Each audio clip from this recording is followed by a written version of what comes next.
Muchachos, buenas noches. Bienvenidos a nuestro segundo encuentro de finanzas. Estuve mirando algunos de sus trabajos. Interesante el análisis que hicieron de su balance personal. Ya en el transcurso de la semana tendrán pues su retroalimentación. Hoy vamos a tocar un tema que nos afecta a todos, directa o indirectamente, ya sea como usuarios o como empresarios, y es el tema de FinTech, cómo el avance de la tecnología está impactando el sistema financiero a partir de diversos pilares, tal vez el principal de ellos, los medios de pago. Entonces, vamos a hablar un poquito de FinTech, pero antes vamos a hacer un contexto, lo que tiene que ver cómo en la evolución y cómo la tecnología ha venido afectando y modificando la manera de hacer negocios. Entonces vamos a iniciar. Entonces quiero que iniciemos con una pequeña reflexión y es que la tecnología es solo una herramienta, la gente usa las herramientas para mejorar sus vidas.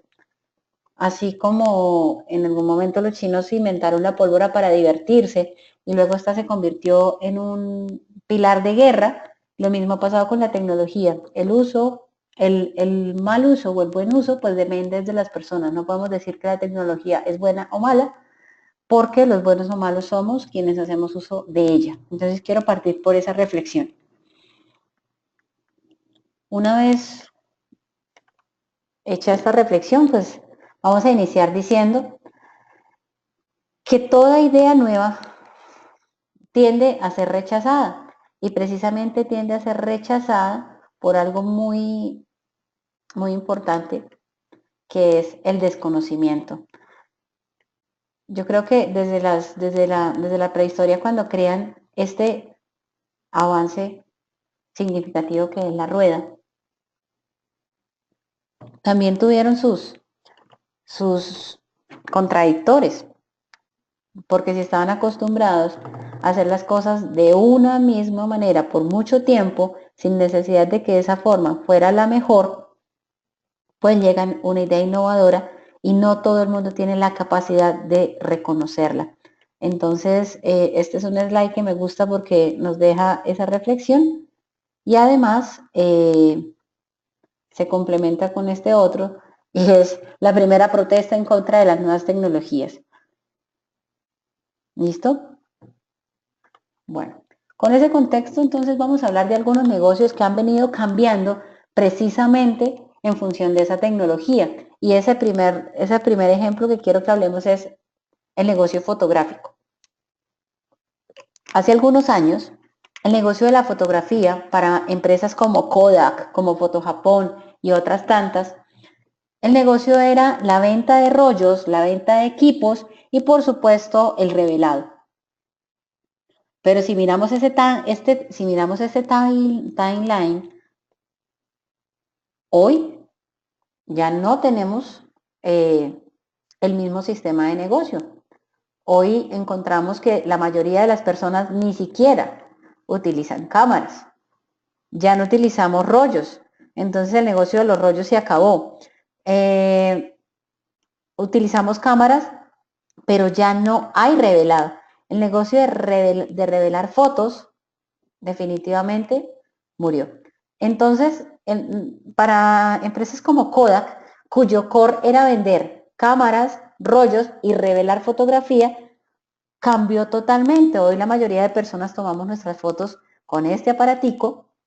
Si tenemos cámaras de carácter profesional, realmente son muy pocas las fotografías que se imprimen. Entonces es una de las razones por las cuales el negocio de Kodak ya no es el mismo. Si nosotros entramos, por ejemplo, a un Fotojapón, nos damos cuenta que Fotojapón ya no es un centro de fotografía. Fotojapón ya es una miscelánea. Te venden casi que cualquier cosa. Y es precisamente porque la especialidad de la línea se ha tenido que modificar por los cambios que ha tenido la industria, cambios que están directamente relacionados con la tecnología. Entonces, quedémonos con esta frase: cambian los tiempos, cambian los negocios. Otro ejemplo es el negocio de la música. Pensemos en los casetes, no, vámonos un poquito más atrás, vámonos a los LPs, vámonos a los casetes, vámonos a los CDs. Y entonces estamos acá en este pedacito. Así escuchábamos música antes de los 90. Hoy escuchamos música de todas estas formas. Vimos, por lo menos, algunos de ustedes son muy jóvenes, los que son más o menos de mi época, vimos un poco toda esta transición, pasar del Walkman al Discman, al reproductor MP3, al MP4, y hoy en día realmente nuestra música está en aplicaciones como Deezer, como Spotify, como iTunes, YouTube. Entonces, realmente es un negocio que ha cambiado notoriamente, empujado obviamente por los cambios tecnológicos. Entonces, no podemos desconocer que el mundo está cambiando. Cambia el mundo, cambia la manera de hacer negocios, cambia el sistema financiero. Aquí un último ejemplo y es la industria de los libros. Alguna vez le escuchaba a autores como García Márquez y hace muy poco tiempo a Germán Castro Caicedo decir, no importa la forma, mientras la gente siga leyendo. Entonces, pero esta industria, el pasar del libro que uno llevaba debajo del brazo a llevar hoy su tablet, su celular, hoy funcionamos a partir de ebooks, pues ha hecho ese cambio. Si bien lo importante es que la gente siga leyendo, han desaparecido cargos como por ejemplo el cargo de ser vendedor de libros. Si nosotros recordamos, hace algunos años, ese era un rol importante, era el señor que iba casa por casa, puerta a puerta, y te iba ofreciendo un portafolio de textos. Hoy en día ese portafolio de textos los encontramos de manera virtual. Así que prácticamente el cambio en esta industria generó la pérdida de algunos roles. Bueno, vámonos a ejemplos un poco más corporativos. Entonces, vamos a recordar a este monstruo de la industria del alquiler de películas que era Blockbuster. Yo creo que todos alguna vez fuimos a rentar una película a Blockbuster y yo creo que alguien que haya rentado una película también se le ha olvidado de entregarla. Y entonces yo hago una confesión. Por ejemplo, creo que fue Fahrenheit 9/11, yo la alquilé, la vi, se me olvidó devolverla y pensar en la multa que era tan alta, yo dije, mejor no la devuelvo y nunca la devolví. Y lo confieso, en este momento tengo una película en formato VHS de Fahrenheit 9/11. Y entonces yo creo que lo que me pasó a mí le ha pasado a muchos de ustedes y le pasa a todo el mundo. Entonces, primero pensemos cuánta plata perdía Blockbuster en producto no devuelto. Ahora, si tú ibas a devolverlo tarde, te multaban. Y el peor error de la vida de Blockbuster fue haber multado a una persona con $20 y esta persona se indigna y crea Netflix. Y obviamente Netflix, que hoy en día la mayoría de nosotros tenemos un matrimonio con esta aplicación, lo que hizo fue masificar el contenido multimedia y a bajo costo. Entonces, Blockbuster desaparece y en medio de un intento fallido por no morir, monta unas salas de cine. Las salas de cine tampoco le dan resultado y se vende toda esta infraestructura a Cinépolis. Es la razón por la cual los colores corporativos de Cinépolis son los mismos de Blockbuster. ¿Ok? Entonces, eso le pasó a este monstruo de la industria. Vamos entonces a mirar otro ejemplo de que, bueno, y hay algo aquí muy importante y es el que no cambia está condenado a la obsolescencia.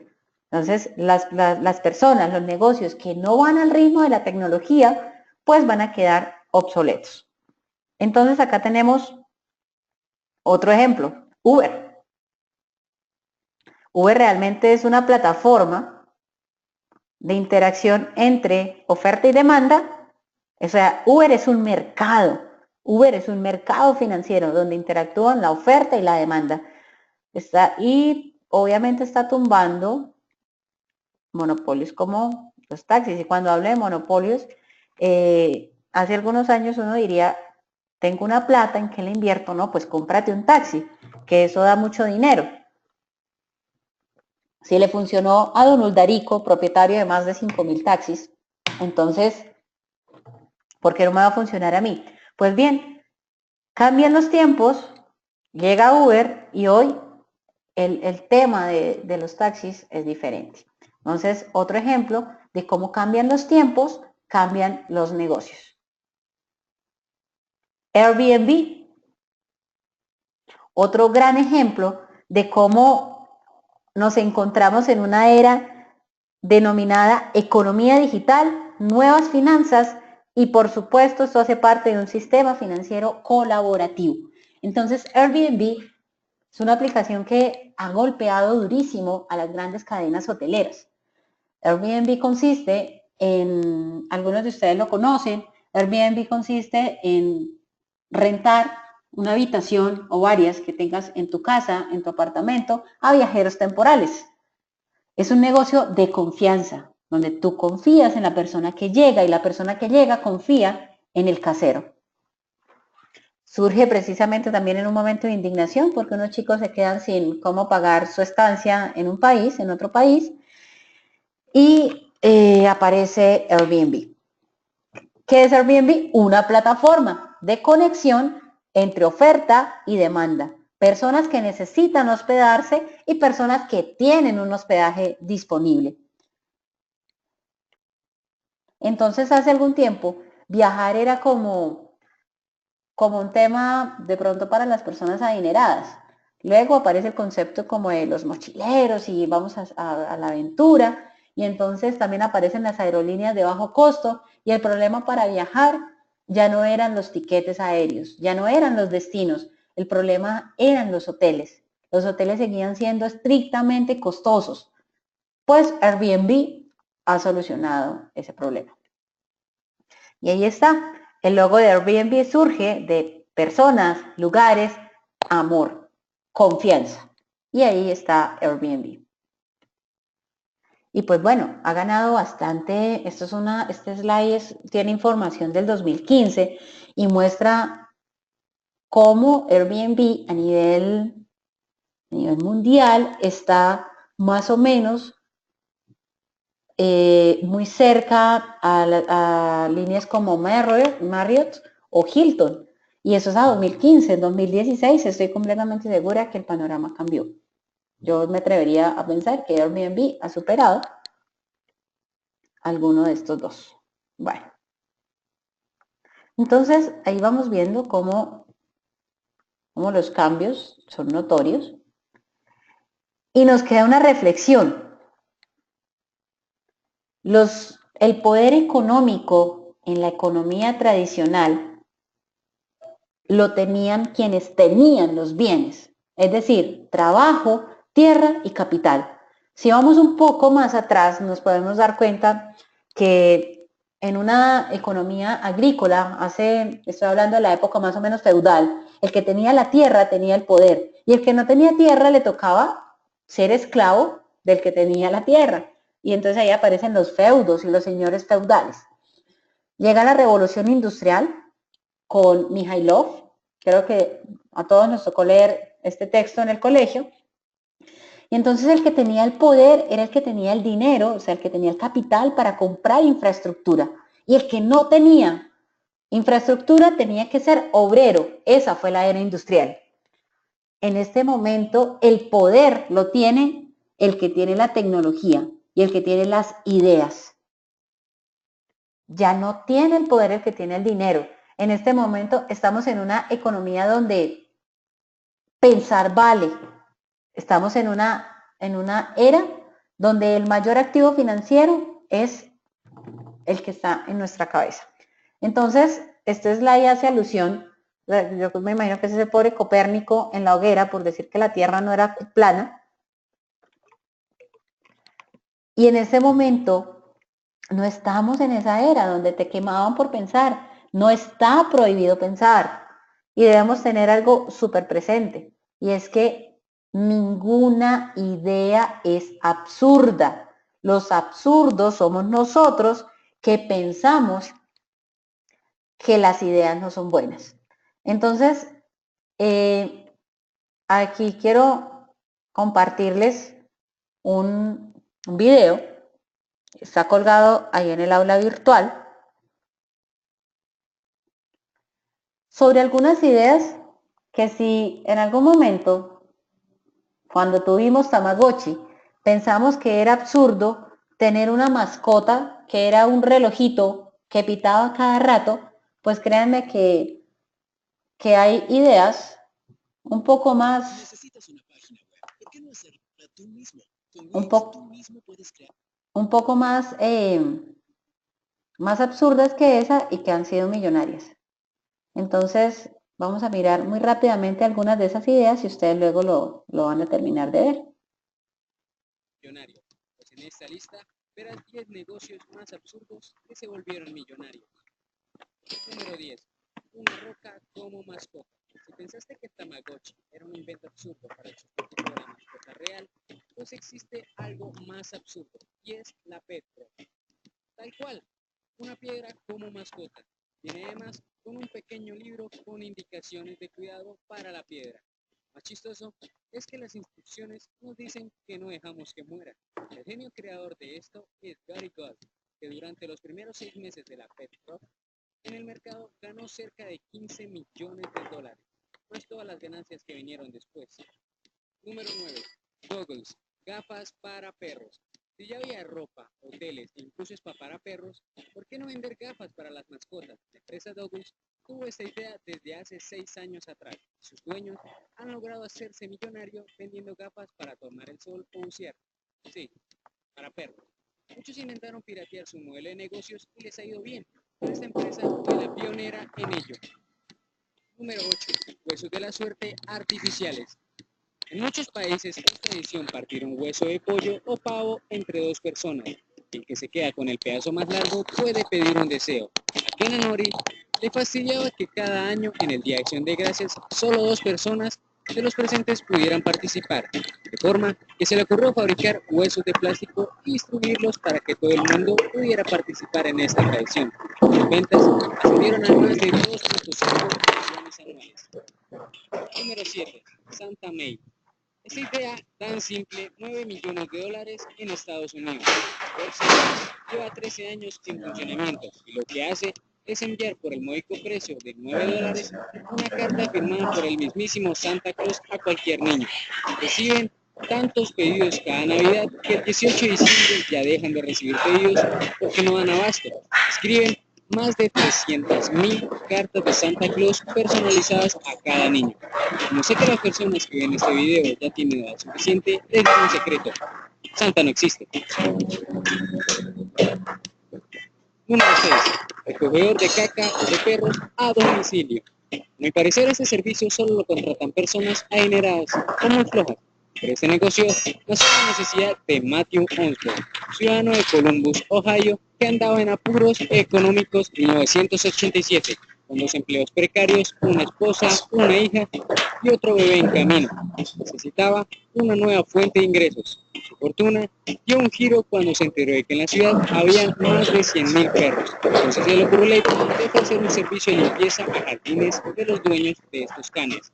El negocio fue creciendo poco a poco, por lo tanto tuvo que contratar empleados para seguir ofreciendo el servicio a más personas. Actualmente, Pepper's Club atiende a más de 3.000 familias, aunque jamás creí que la generara dinero. Bueno, entonces esos son algunos ejemplos. Ustedes van a terminar de ver el video. Y la reflexión importante es, ninguna idea es absurda. ¿Ok? Entonces ahí tienen, alcanzamos a ver las primeras. Entonces se van a dar cuenta otro par de ideas que tal vez para algunos es absurda, pero han vuelto millonarias a muchas personas. Bueno, si retomamos nuestra premisa, que es que estamos en una economía donde lo que importa es la información, donde lo que importan son las ideas, El mejor ejemplo es Facebook. ¿Cuánta tierra tenía Mark Zuckerberg cuando crea Facebook? Realmente la única tierra que tenía era la que este hombre posaba en sus sandalias, que de hecho era tradicional ver a Mark Zuckerberg por Harvard en chancletas, literal. Entonces, él no tenía tierra, no tenía capital, lo que tenía era una gran idea. Y entonces hay muchas personas que dicen, no, pero es que yo tengo buenas ideas, pero no tengo plata. Esta era digital nos está diciendo o nos está facilitando la conexión entre los que tienen las ideas y los que tienen el dinero para financiarlas. Entonces, a Facebook pues lo financia Tim Ferriss. Y si nosotros vemos esta figura de ángeles inversionistas o de socios capitalistas, viene de mucho más atrás. Por ejemplo, Cristóbal Colón era un emprendedor y si la reina Isabel no le hubiera financiado el viaje, a nosotros nunca nos descubren, ¿ok? Entonces, un ejemplo más cercano, pues aquí en Colombia está domicilios.com. Y si nos damos cuenta, pues estas dos últimas, tanto Facebook como domicilios.com, hacen parte de esta era digital, ¿ok? Entonces, el dinero no es un problema. Nuestros activos, el mayor activo financiero son las ideas y, por supuesto, tener la información. Entonces, esta metodología donde hay unos emprendedores y hay unas personas que inyectan capital, pues se conoce como los business angel, ¿sí? Los ángeles inversionistas, que son personas que tienen dinero y que financian las ideas de emprendedores. Si nos vamos un poco al concepto de ángel inversionista, de hecho, los ángeles inversionistas terminan convirtiéndose en socios, ejemplo, negociando con tiburones o Shark Tank. Lo que hacen estos personajes, estos tiburones, es financiar las ideas de personas emprendedoras. En Colombia existía, porque ya no existe, existía algo que se llama la RNAI, que es la Red Nacional de Ángeles Inversionistas, y era de Bavaria. En este momento ya no existe. La mayoría realmente la figura de ángel inversionista es como invierte en el proyecto, acompaña al emprendedor y se va. Pero realmente la gente no está trabajando mucho como ángel inversionista, sino que se queda como socio de la compañía. Entonces, ¿qué le da un ángel? ¿Quién puede ser un ángel inversionista? Pues una persona que tenga capacidad financiera, una persona que tenga experiencia, como los tiburones de Shark Tank, que tenga una fluidez financiera, porque si no lo que termina haciendo es ayudando al emprendedor a hundirse. Entonces, esta primera parte de contexto, quiero que nos quedemos con 3 mensajes: innovar, emprender y dejar de prepararnos para un mundo que ya no existe. Y es un llamado, es un tirón de orejas a la academia para que empecemos a ver más allá de lo que está escrito en los libros de hace 20 años. Bueno, entonces con ese contexto vamos a hablar un poco. Recordemos que hemos llegado aquí por el tema de FinTech. Dije que íbamos a hacer un contexto de cómo van cambiando los negocios de la mano de la tecnología y vamos a hablar, por supuesto, de la innovación financiera. Entonces, como definición, pues la innovación financiera es precisamente imprimir creatividad y valor agregado a lo que tiene que ver con productos y servicios financieros. Hasta el 2007 tenía muy buena fama la innovación financiera, pero a raíz de diversas crisis, como las crisis subprime en Europa y otras cuantas, y de los cacerolazos y de los corralitos y cualquier cantidad de crisis económicas y financieras que ha visto el mundo en los últimos 10 años, hablar de innovación financiera ahora la gente lo asocia con pirámides, lo asocia con Bitcoin y muchas estafas que se han hecho alrededor de estas cosas, pero el problema no es la innovación financiera, el problema tiene otro nombre y ese nombre es ignorancia financiera. Ignorancia financiera. Cuando nosotros leemos a veces en artículos, se refieren a la IF como innovación financiera.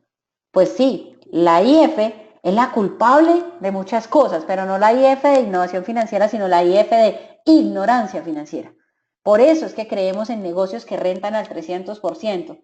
Por ignorancia financiera es que creemos que un amigo nos pide $1,000 y al mes nos va a devolver 3,000 porque sí.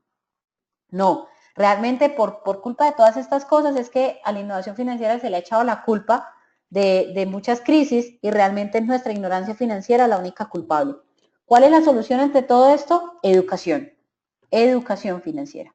Bueno, entonces vamos a hablar un poco de innovación y entonces este slide me gusta porque estamos tan metidos en la tecnología que aquí este niño dice, pues, ¿cómo se enciende esto? ¿Cómo le pongo power al libro? Bueno, entonces hablar de innovación financiera nos obliga a hablar de tecnología. No podemos hablar de innovación financiera sin hablar de tecnología. Y pues pensemos cuántas cosas podíamos hacer con el teléfono, con este teléfono que parecía un walkie-talkie o que parecía el teléfono inalámbrico, versus lo que hoy hacemos con nuestros smartphones. Prácticamente el smartphone se convirtió en una de nuestras principales herramientas del día a día. ¿Listo? Entonces vamos a mirar cómo ha influenciado la tecnología esa innovación financiera. Entonces, diversos autores hablan de que esa innovación financiera se ha dado en 4 aspectos fundamentales. El primero, los medios de pago. Entonces, tenemos los medios de pago, tenemos los vehículos de inversión y tenemos la administración del riesgo. Nos vamos a centrar acá, que es donde más aportes han habido. Entonces, ¿a quiénes le importa crear innovación a partir de los medios de pago? Entonces, también hay unos agentes que están interesados en ello, y esos son las entidades financieras, las empresas tecnológicas, las empresas de telecomunicaciones y las visas. Estas visas, se les llama las visas, pero realmente son las franquicias de las tarjetas de crédito y otras nuevas iniciativas. Entonces, para empezar a hablar de cada una de ellas, pues hagamos una reflexión muy sencilla. Antes entrábamos a un comercio y tú pagabas en efectivo o en cheque. O tú hacías, cuando empieza a haber comercio electrónico, tú pagabas con consignaciones bancarias. Hoy nos encontramos múltiples medios de pago. Múltiples medios de pago. Entonces vamos a mirar cómo las entidades financieras, por ejemplo, se han preocupado por ser innovadoras. Entonces, he traído 3 ejemplos, el BBVA, Bancolombia y Davivienda. Voy a empezar hablando de BBVA.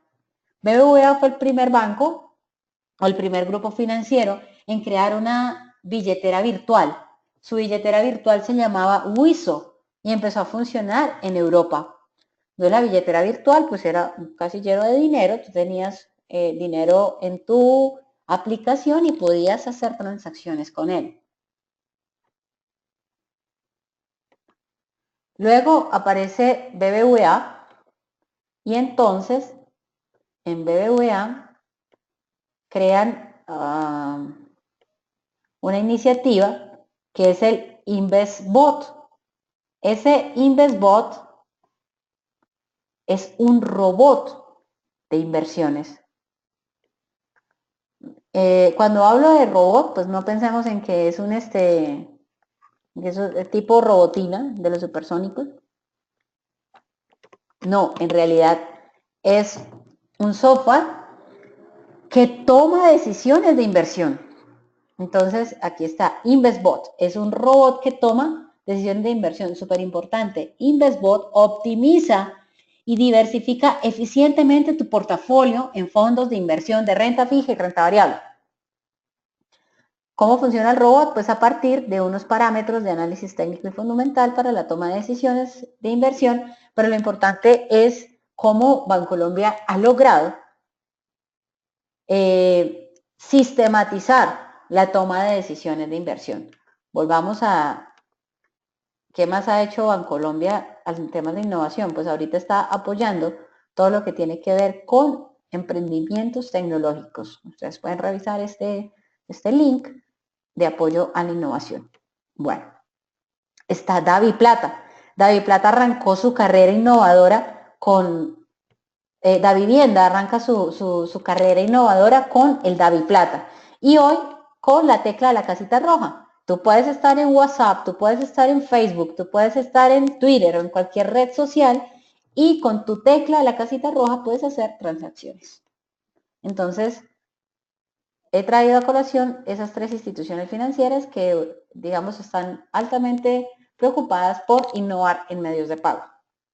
El segundo grupo que había eran las empresas tecnológicas. Entonces, a las empresas tecnológicas les importa innovar los medios de pago. Entonces, acá tengo el ejemplo de pasarelas de pago como PSE. Está la aplicación de Apple, que es iPay. Está PayPal. Y uno creería que como PayPal solo existe ella. No, pues mira todo lo que tenemos ya. Está WePay, Stripe, Braintree, está WorldPay. Incluso Google tiene su propia billetera virtual que es Google Wallet. Está tucheckout.com, está tuco. Bueno, Amazon Payments. Entonces, las empresas tecnológicas obviamente están también interesadas en innovar en términos de medios de pago. Un tercer grupo que mencionaba eran las empresas de telecomunicaciones. Entonces, las empresas de telecomunicaciones tenemos ejemplos como Vodafone. Vodafone es una empresa como Movistar o como...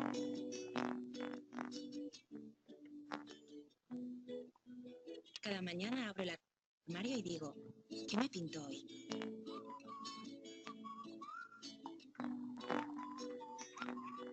No os podéis ni imaginar la libertad de ir vestida con tu propia piel. Todos los días estrenas un modelo distinto. Y es que lo importante es ir por la vida sin peso en los bolsillos. Aquí comienza la nueva forma en la que andarás por el mundo y ya nada será igual. Porque todo lo que llevabas en tu cartera, ahora lo llevarás en tu smartphone. Con Vodafone Wallet no llevas nada, pero lo llevas todo. Entonces, Vodafone Wallet es una aplicación de una empresa de telecomunicaciones donde tienes absolutamente todas las tarjetas allí, incluyendo... Vodafone Wallet es una aplicación que ha lanzado Vodafone. Incluyendo hasta las tarjetas de abrir las puertas.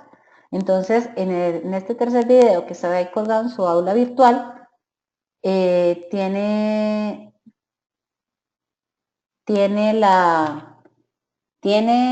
el acceso, o está la explicación un poco más ampliada de lo que es la aplicación integral. Aquí hay algo importante y es que el concepto de Vodafone es precisamente tener todo en el teléfono. Aquí hay un pequeño comercial de 20 segundos donde dice Vodafone, un gesto que lo consigue todo. Quiero una orquídea africana. Quiero una guitarra. No. Eléctrica. Llega un gesto que lo consigue todo. Solo con Vodafone Wallet en tu smartphone podrás utilizar cualquiera de tus tarjetas Visa o Mastercard para pagar lo que quieras, donde quieras.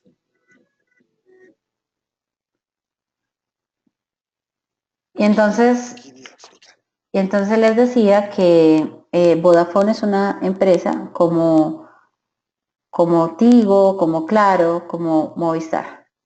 ¿Ok? Entonces, realmente es una empresa de telecomunicaciones que ha innovado en ese sentido. Y así, si ustedes revisan el video, el otro video que está allí colgado, pues van a ver un poco más ampliado lo que tiene que ver con esta aplicación. Vamos a mirar entonces el último grupo, que era, recuerden, decíamos, teníamos las instituciones financieras, teníamos las tecnológicas, estaban las de telecomunicaciones y tenemos un tercer grupo que son las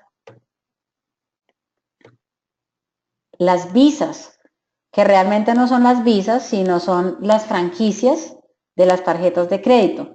Entonces, aquí tenemos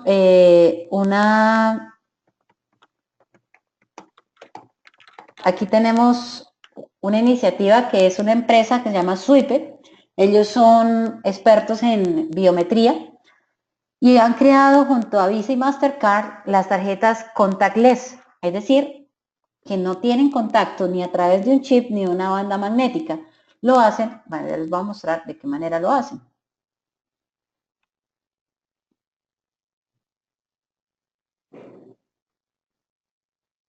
Fingerprint identification is about to be everywhere.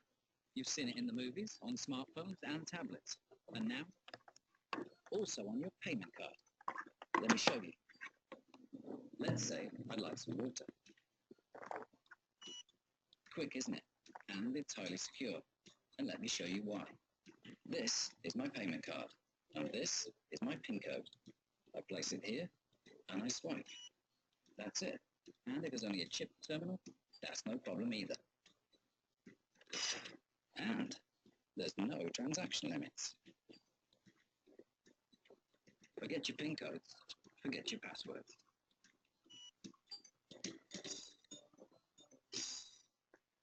Entonces, el PIN de estas tarjetas, la clave de estas tarjetas, es el contacto con el dedo. ¿Ok? Bueno. Entonces, ahí abordaríamos los 4 grupos de los que hablamos. Y entonces, repasemos. Hicimos todo el contexto de los cambios que han tenido los negocios a partir de los avances tecnológicos. Hemos dado algunos ejemplos de cómo se han desarrollado innovaciones a partir de los medios de pago. Y vamos entonces a mirar ahora un poco el ecosistema fintech en Colombia. Entonces, estadísticas de la Cámara de Comercio Electrónico de Colombia demuestran un incremento bastante significativo en el comercio electrónico. Estamos hablando de un incremento en los últimos años y de todas estas tendencias alcistas, lo que nos están mostrando es que definitivamente la gente cada vez más utiliza medios electrónicos y que cada vez menos se queda en los medios tradicionales. Entonces, aquí podemos pues evidenciar ese hecho. Aquí están, y aquí tenemos un poco el tracking de cuáles son los servicios a 2015. Obviamente 2016 fue un año de varios incrementos en este aspecto. Tanto ha sido podemos decir que hoy la gente está dejando de hacer todas sus inversiones en finca raíz, en tiendas, en taxis, en busetas, y está empezando a vender por redes sociales. Está empezando a hacer trading, está funcionando a partir del networking y del networking marketing. Ejemplos de networking es Airbnb, es Uber, porque son negocios donde está la confianza de las partes. Entonces, definitivamente las ideas son el capital más importante en esta era. Y entonces, cuando sumamos las ideas a la tecnología, encontramos, por ejemplo, en Colombia, encontramos el fintech en el mundo, y el fintech o fintech, como lo queramos decir, es la contracción de las palabras finanzas y tecnología, finance and technology. Y esto pues engloba a los servicios de las empresas del sector financiero que utilizan nuevas tecnologías para ser innovadores. Y entonces de ahí el auge de las startups y de las fintech en Colombia. Tanto así que en enero de este año se crea Colombia Fintech, que es la Asociación de Empresas de Fintech colombianas. Un dato curioso y es que su director, su presidente, es un chico de 26 años, como cualquiera de ustedes, como cualquiera de nosotros.